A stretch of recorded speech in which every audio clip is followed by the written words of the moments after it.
Our presiding bishop, John Malomba.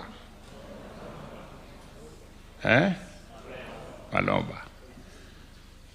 My good friend, the Deputy President of the Republic of Kenya, all the other clergy, ndugu viongozi wa kanisa la Methodist, hamjambo. Hamjambo tena. Bwana Yesu asifiwe. Amen. Very good.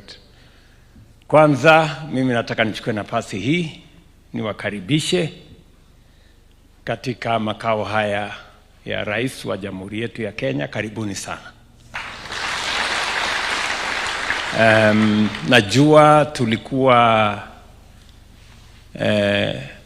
na appointment ya kukutana hapo nyuma kidogo, lakini haikuwezekana wakati huo. Lakini vile Mungu alivyopanga, leo ndio ilikuwa siku ya sisi kukutana. So karibuni sana. Sio leo peke yake. Najua wengi wenu hapa ni watu wenye shughuli mingi. Mko na kazi ya kanisa, wengine hapa ni wafanyabiashara, wengine ni wafanyikazi wa sehemu mbalimbali. Kwa hivyo nyinyi ni watu mko busy sana. Na I don't take it for granted that you have found time to come and fellowship with me. Nasema asante sana. Na Mungu akiwajalia tena, na mkipata nafasi nyingine kidogo, pia tena mrudi mkuje tu.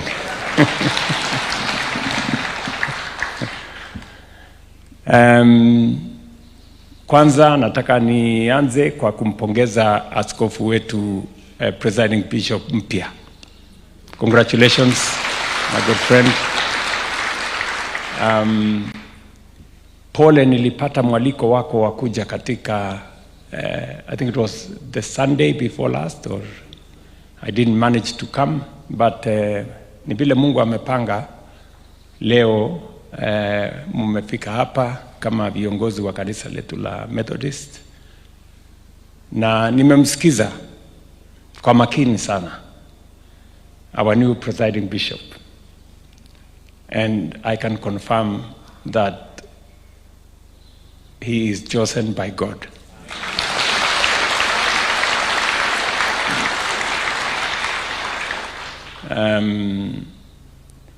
And Bishop, you can count on our support.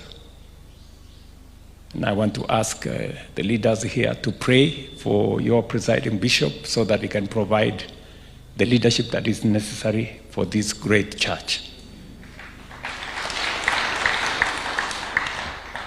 Kwa hivyo karibuni sana. Nimefurahi tena kwa the sermonette that was made by the presiding bishop that creates a bridge between leaders in government and leaders in our religious sector.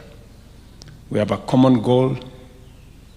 We serve the same people, and I'm very happy that we can work together. You can count on my partnership, on my friendship, and that of the government of Kenya.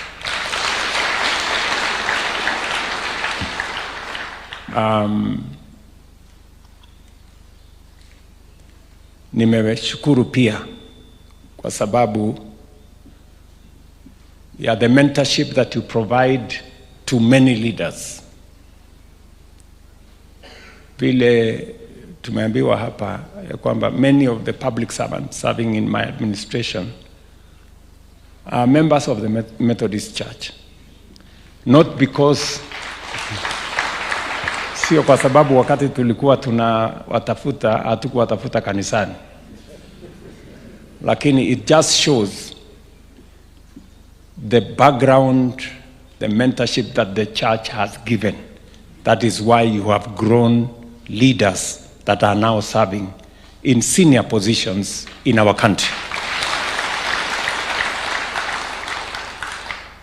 And that includes my deputy. Nasema asante sana. I didn't know why I had a solid deputy until today. Nimejua kumbe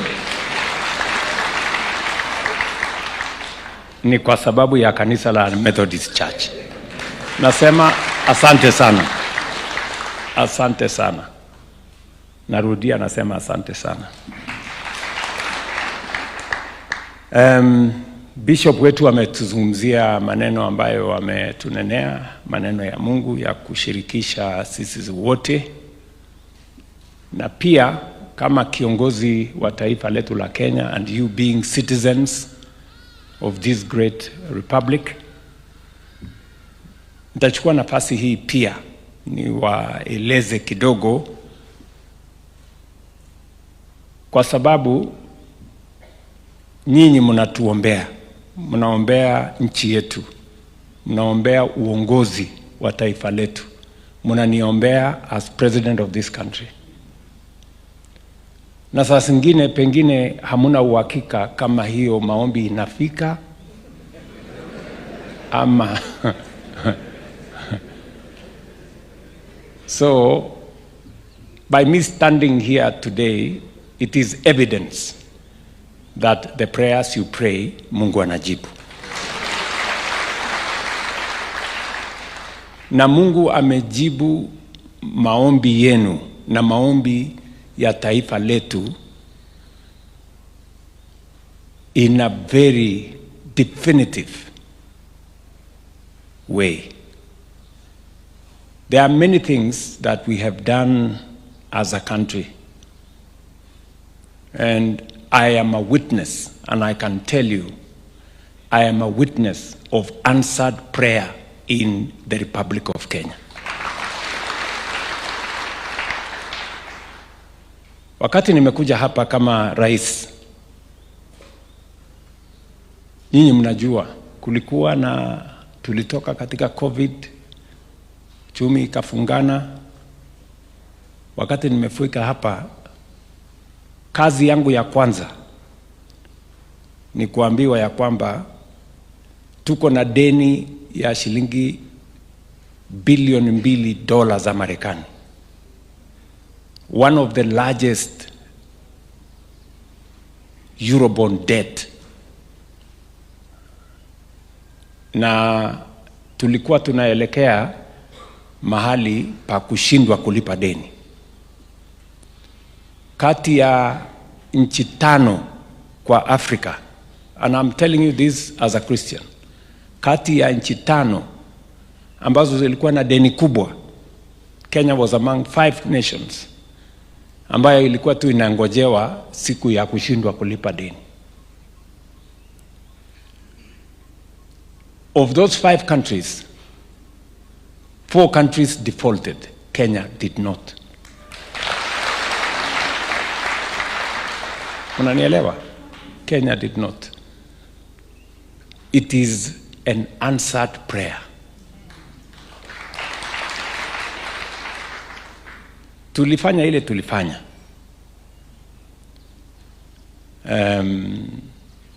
We had to make very difficult decisions. We had to cut down on our budget. We had to stop subsidies. We had to stop fuel subsidies so that we can consolidate our economy. And as a responsible leader, I had to make those difficult decisions to save our country from default. And because of those decisions, I can stand here today before you as Christians and as citizens of Kenya, that today our economy is different from what it was 3 years ago. Inflation has come down from 9.6 to 4.5%. The exchange rate to our dollar, which was going to close to 165, 167, for the last 2 years, it's now 128, 129. pesa yetu ya gigeni, our dollar reserves, foreign exchange reserves, ambayo ilikuwa imekuja chini mpaka imefika $5.7 billion. Today, we have the highest foreign exchange reserves in Kenya's history. $12.3 billion. We have doubled our foreign exchange reserves. It only takes God. Yes. So, I am saying this so that as you pray for our nation, remember to thank God for what He has already done. So, our economy is now stable. We have managed to consolidate our economy. The interest rates are coming down. Interest rates on T-bills in 2023 were 16%. Interest rates on our treasury bills today is below 8%. It's come down by half. So we have everything to thank God for. Bishop has told us about the education sector and the debts the government of Kenya has to many universities, including public universities, including private universities. We had a very serious education problem. When I came here, I did the first thing to appoint a presidential working party because CBC had problems. We had shortage of teachers. We had shortage of classrooms. Our funding for universities was inadequate. In fact, some universities could not pay salaries. Public universities, 21 public universities were technically insolvent.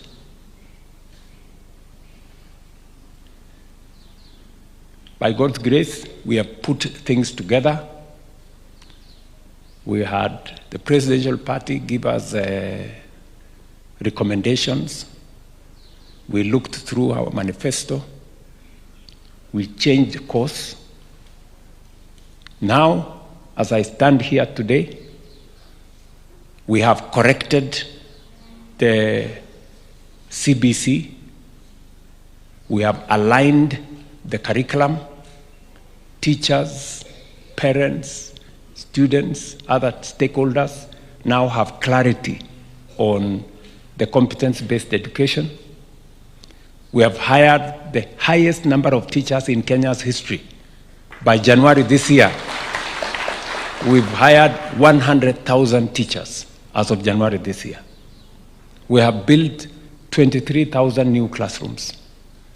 And we have changed the funding model for our universities. Today, ask any vice chancellor. It's beginning to change. The universities that were technically insolvent are now getting out. So we have, by God's grace, stabilized that sector because education is very important. It is the single most important asset that we can use to equalize our society. When the children of those who have and the children of those who don't have, when they go to school, they become equal. Yeah? So we have changed that sector. And I'm very happy that we are making progress. You people know that in 2022, we had people, kuna watu walikuwa wanavaa sufuria kwa hii town, kwa kichwa. Si mliwaona? Unga imefika 250, iko shida. You know, we had to change the whole plan on how we are dealing with agriculture. And we've done 4 things in agriculture. Number 1, we decided to digitize and to register all farmers. Imagine we were running a sector that we didn't have data. So today we have registered in our database 7.2 million farmers. Number 2, we said we are moving away from subsidizing consumption to subsidizing production. We brought down the cost of farm inputs, whether it is seeds, whether it is fertilizers. We have also driven out cartels, people who took advantage of our farmers. We've cleaned the dairy sector. We have cleaned up the coffee sector.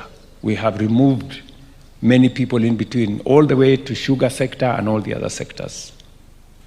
Today, our milk production has gone up by 400,000 liters every day. We are the highest producer of milk today in the African continent. Our coffee prices have changed. I know there are coffee farmers here.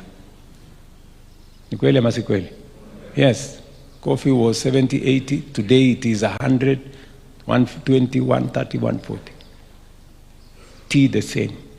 Sugarcane the same. We are producing more maize. So, Mungu ametujalia. And God has been gracious to us. The last 3 years, Mungu ametupatia mvua. Tunamshukuru Mungu. So, God has been good to us. We have done all the other things that we wanted to do. In matters to do with health, which the church is a great partner, we have changed the whole space in health. Because we wanted to make health a right of every citizen. Many people, statistics showed many people, close to 1 million people, went into poverty every year because of hospital bills. Mtu anaenda hospitali, bill inakuja 100,000, 200,000, 500,000, 1 million.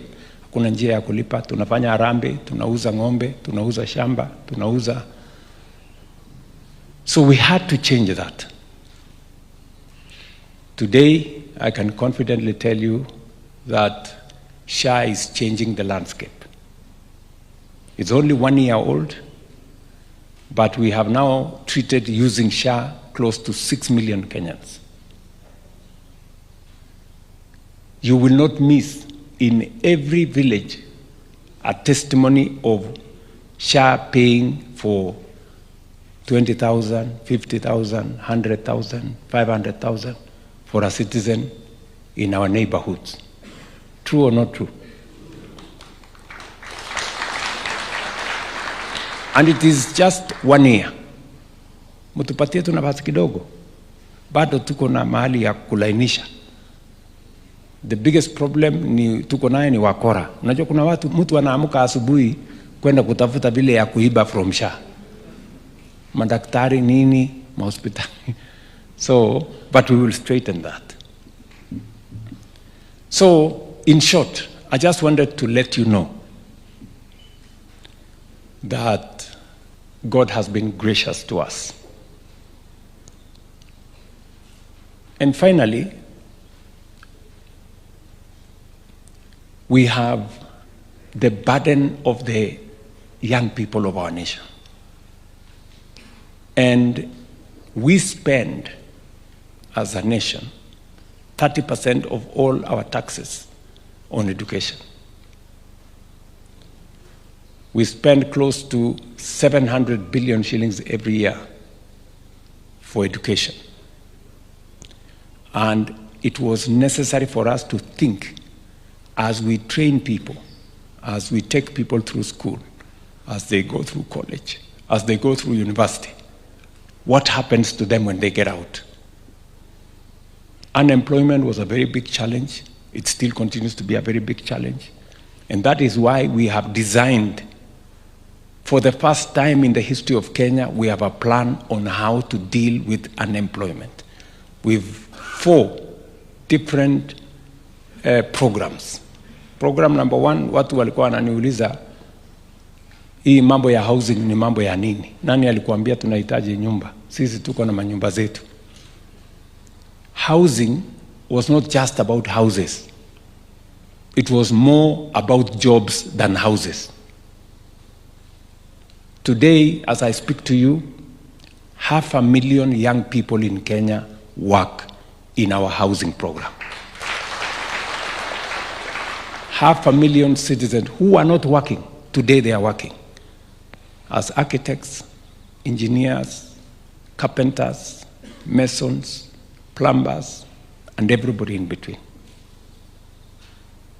We've hired close to 10,000 professionals from universities as consultants to oversee that program. Kenya's skyline is changing. We've rolled out a whole digital jobs program. ICT hubs, business process outsourcing. We have Jitume centers. We have close to another 300,000 young people working on the digital job space. This good girl from the Methodist Church, she's a great lady. Today, sikizeni, today we have 540,000 Kenyans who are working outside Kenya that we have connected them to jobs in the last 3 years. Mnanielewa?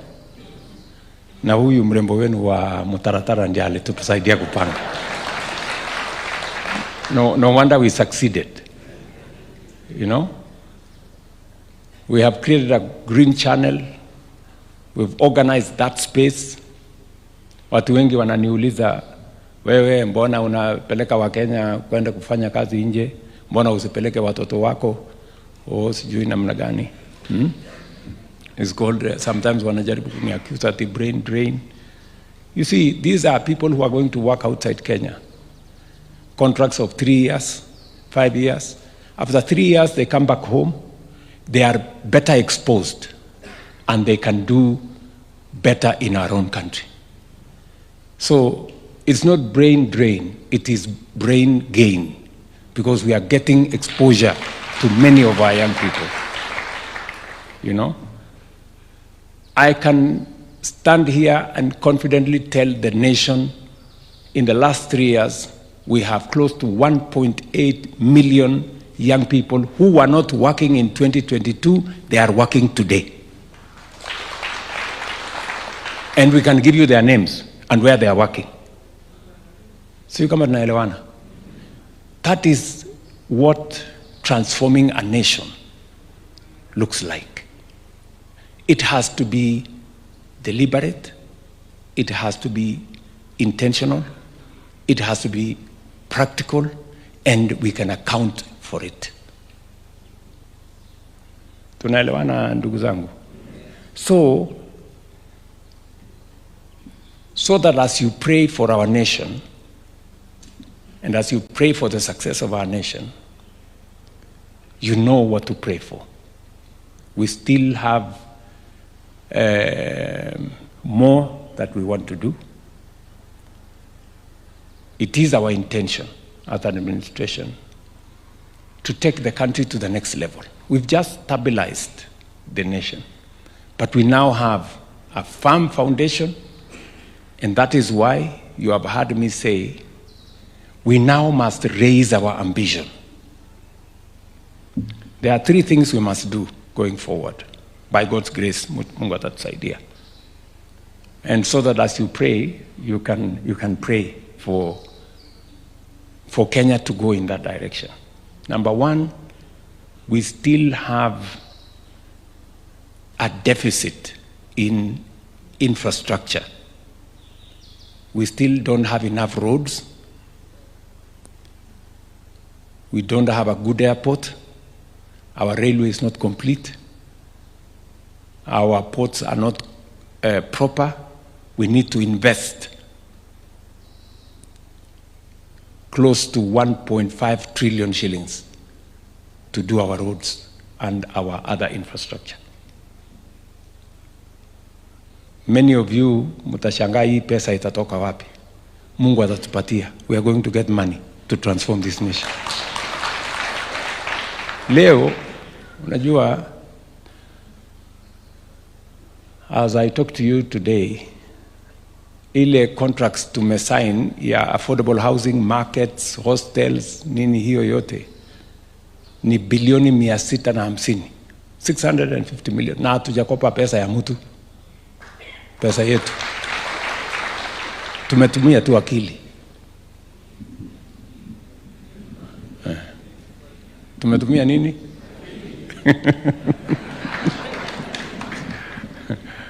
Akili. Sawa sawa. Na neema ya Mungu. Sijui kama tunaelewana.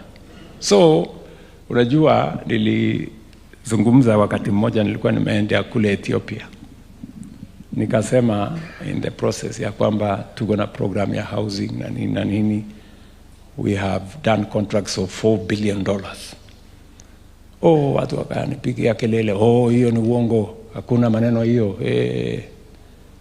It is happening in our own country, my friend. Fungua macho. You know, because you see, there's people who are so negative. They don't believe in their country. They don't believe in themselves. They don't believe in God. They believe in nothing. Huh? So you come, you know, so really,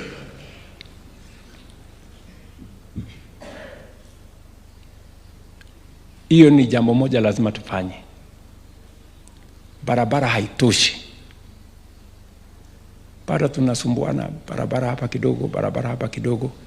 Ndio nimeambia wizara, we are designing and prioritizing 28,000 new kilometers of roads to be built in the next 7 years.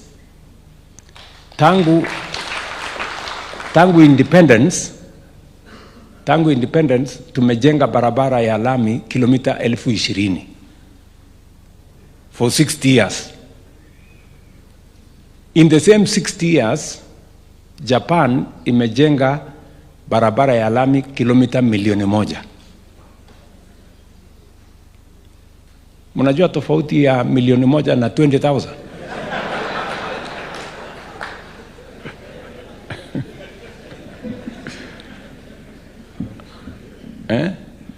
Na sio ati wako werevu kutuliko, ni vile tu wako na mpango, and they have the leaders to drive it. So, but we still have a huge deficit. Nikikuja Maua, watu wananiambia, oh, barabara mheshimiwa iko mbaya, barabara ile, which is true. Na ndio tumekubaliana, meanwhile, wakati sasa at the moment, tuko na almost 6,000 kilometers ya barabara tunajaribu kuzikamilisha. So that by next year, God willing, ndio tuanze sasa hii 28,000, tuone vile tutaisukuma. Na tuko na vile tumepanga. Mnanielewa? Kwanza nimeambia my deputy hapa, hii kuna bridge hapo imesumbua sisi na nakumbushwa kila siku, inaitwa Nithi Bridge. Hiyo Nithi Bridge contractor amefika, ako kwa hapo. Na tumemwambia hiyo Nithi Bridge, we will build a modern bridge there.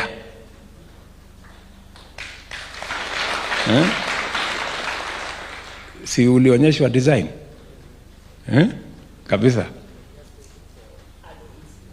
Yeah.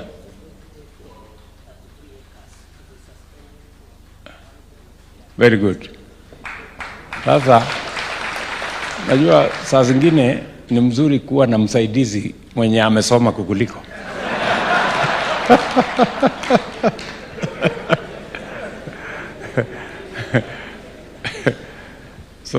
wakati waliniletea design hii nika approve, lakini nikamwambia pelekeni kwa DP aende professor mwenyewe asahihishe sasa.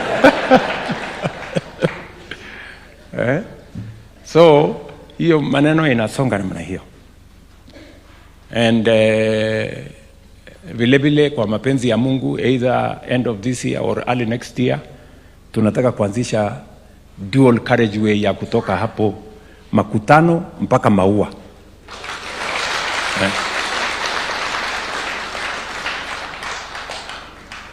Si ndio? Ama mnatakaje?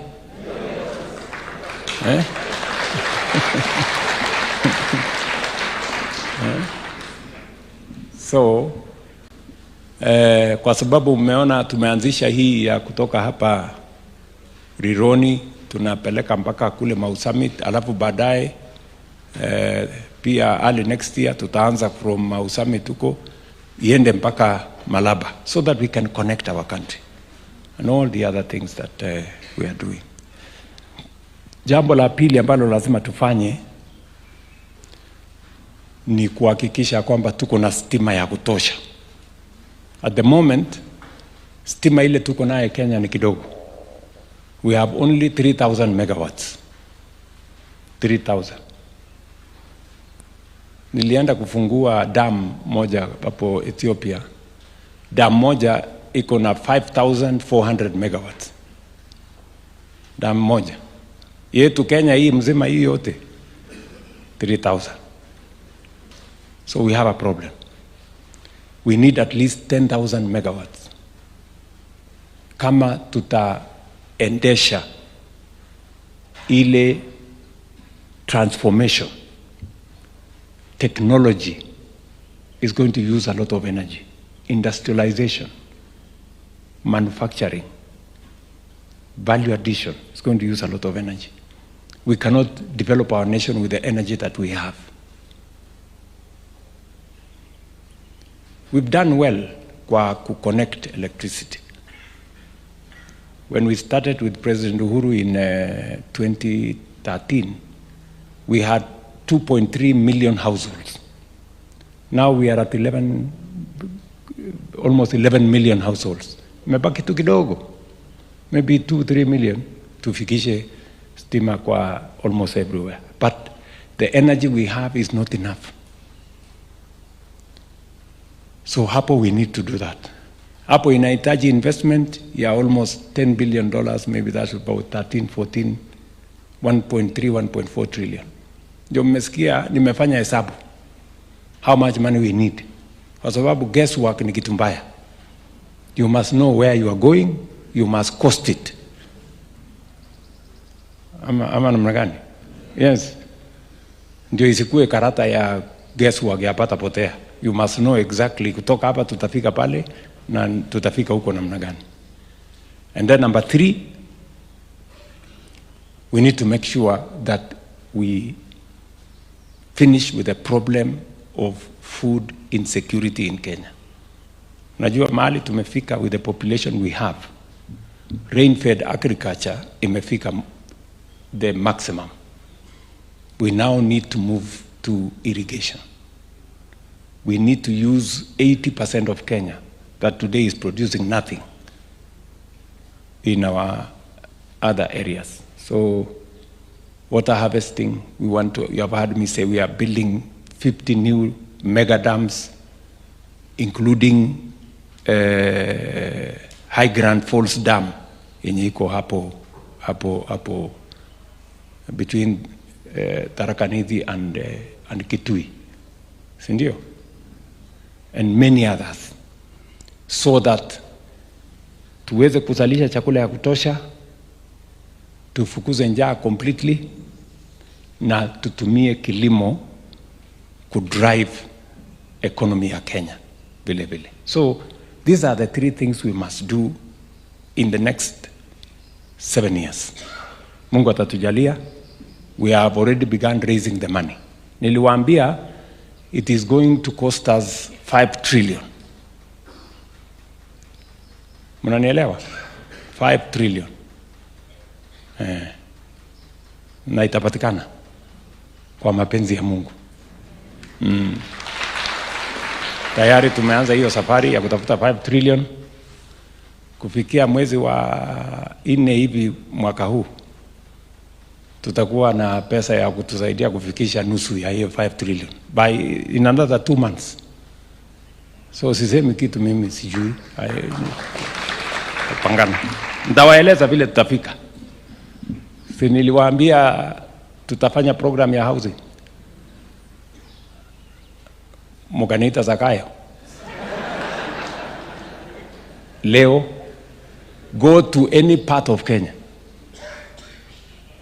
From Nairobi here, go to Kiambu, go to Nyeri, go to Meru, go to any part of Kenya.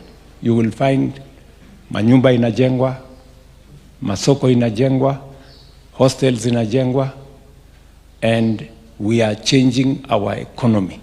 Construction industry has grown by 10% in the last 2 years because of affordable housing.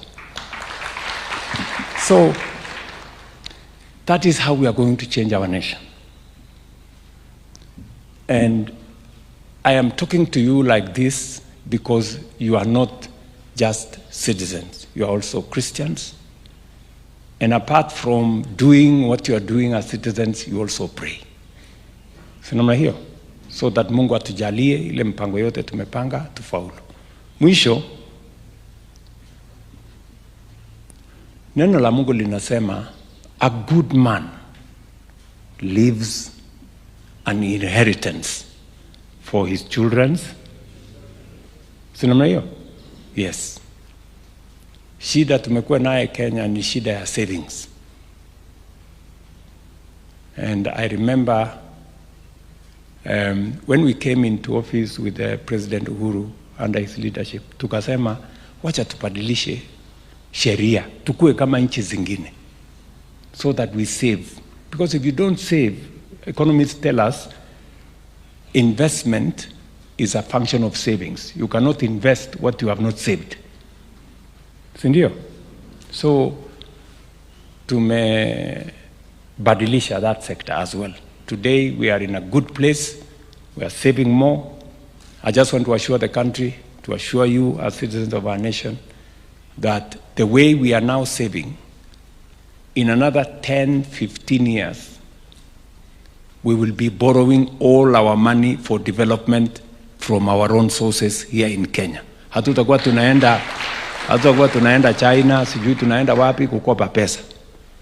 Shida tumekuwa naye ni sisi pesa yetu tunakula tunamaliza. Chinese wana save, alafu tunaenda kukopa pesa yao, tunalipishwa interest, tunakuwa sisi ndio wajinga. Yeye mnanielewa? Mumesikia Biblia inasema the borrower is a slave of the lender. Ama?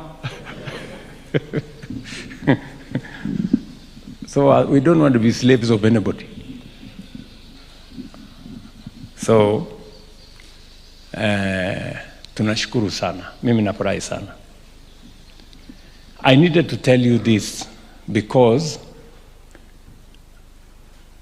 I am your employee. Na unajua lazima mtu report ile kazi alipatiwa amefikisha wapi. Si ndio? Si mlinipatia kura zenu, mkanipatia kazi. Si lazima ni report hiyo kazi mlinipatia imefika wapi. Yes. And we want to work together. Please tushirikiane.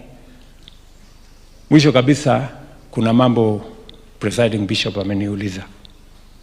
Tuko na deni yenu ya university yenu. Sisi tuliwaletea kama serikali wanafunzi, mkawafundisha, hatukuwalipa. That is the truth. Si namna hiyo? Na kwa sababu hiyo tuko na madeni ya universities almost 120 billion. So wakati nimekuja nikasema kwanza inasemekana ukikutikana umeingia kwa shimo, kitu ya kwanza unafanya you stop digging kwanza. Unawacha kwanza kuliko, because the more you dig the more unazama. So nikamwambia watu, please wacheni kutuma wanafunzi kwa university so that we stop digging, ndio tujue hii shimo tuko naye tutatoka namna gani. So nimeongea na hawa viongozi, nimekubaliana na wao mtaratara kiasi vile tutapangana.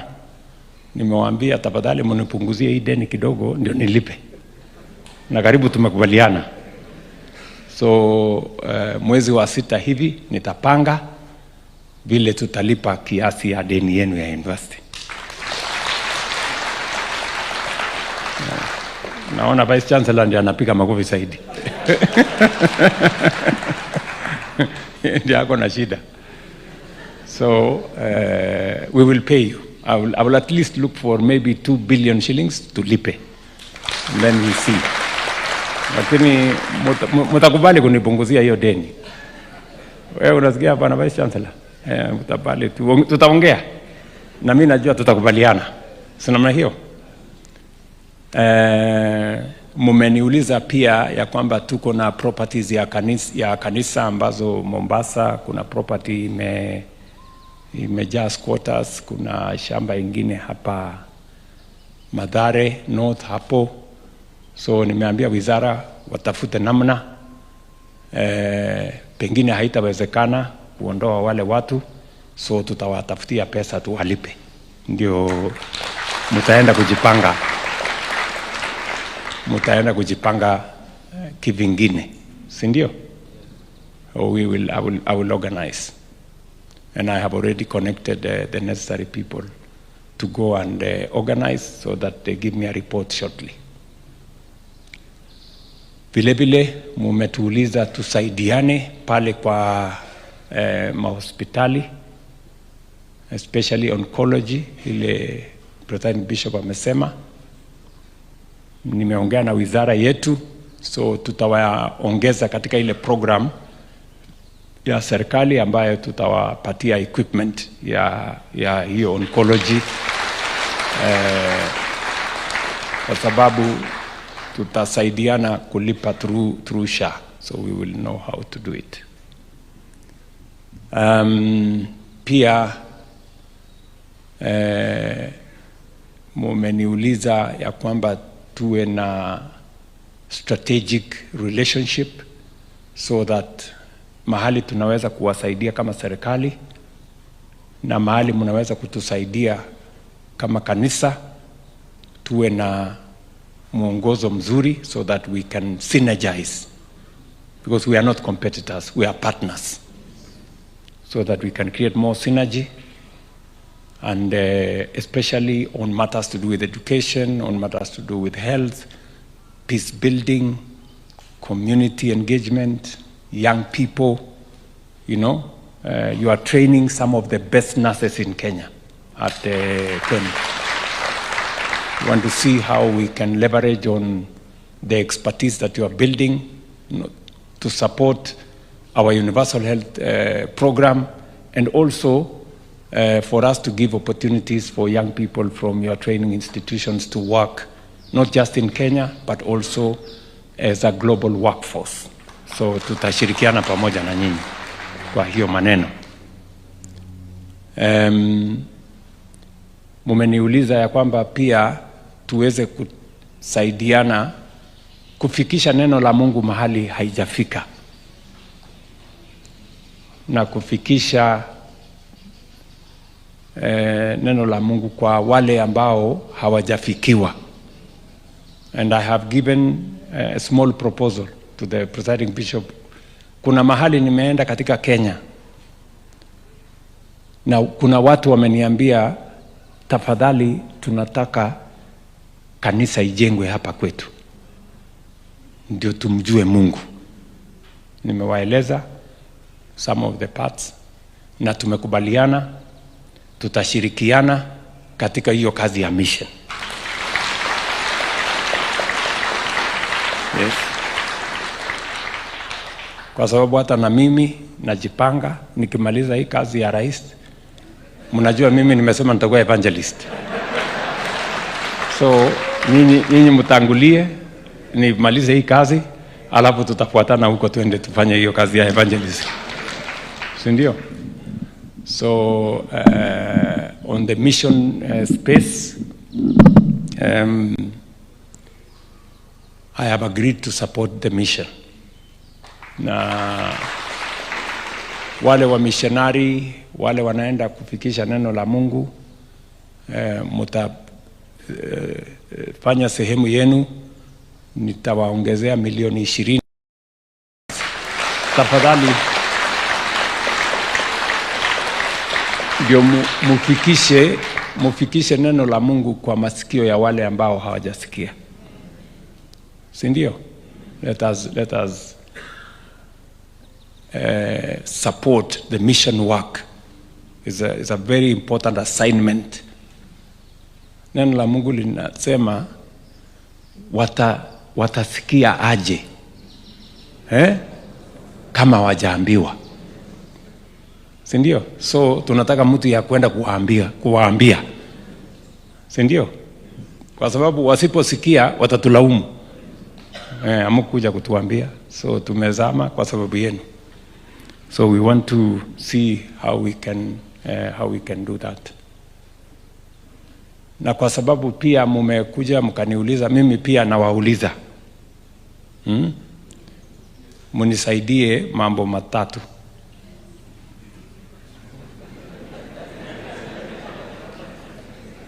Sio ile mnafikiria.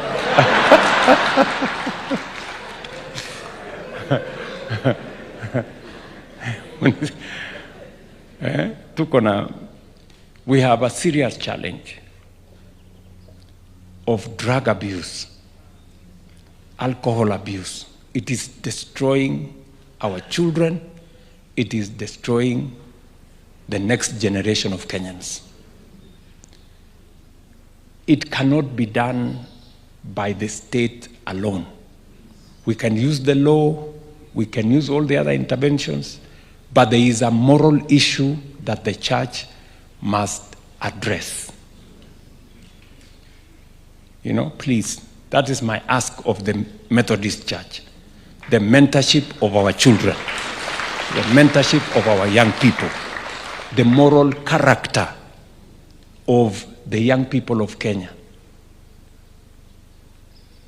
Parents, the church, we must step up because there is a responsibility there that is required of all of us. Yeah, nawaomba hapo. Ya pili, nawaomba hiyo kazi ya mission. Hiyo kazi ya mission ya kufikisha neno la Mungu kwa sehemu za taifa letu la Kenya. It is easy for people to stay in the comfort zone. Tuko na kanisa yetu hapo Lavington, iko na public address, iko na air condition, iko na maneno yote mzuri. We don't want to be comfortable around there. We want to think about those. Kwa sababu kuna watu wengine wale sacrifice ndio neno la Mungu likatufikia. We must sacrifice also for those who hawajafikiwa na neno la Mungu. Si namna hiyo. Alafu ya mwisho ni kuwaomba maombi. Muombe taifa letu la Kenya. Muombe viongozi wote wa taifa letu la Kenya. Lakini zaidi muniombe.